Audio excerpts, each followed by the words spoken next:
లోకేష్ గారు మీకు సారీ, అలాగే మీ అమ్మగారికి మీ భార్య గారికి సారీ, అలాగే అనిత గారు సారీ, అలాగే పవన్ కళ్యాణ్ గారు సారీ, మీ కుటుంబ సభ్యులకు కూడా సారీ.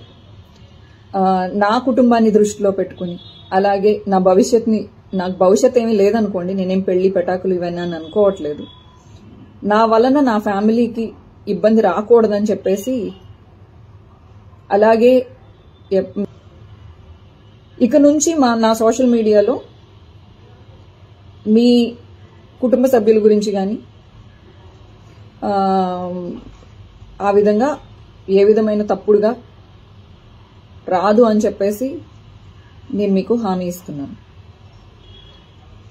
ఈ యుద్ధాన్ని కార్యకర్తలకి మీకు కాకుండా లీడర్స్కి మధ్యలో జరగాలని నేను ఒక సలహా ఇస్తూ, కార్యకర్తల్ని ప్లీజ్ దయచేసి వదిలిపెట్టండి.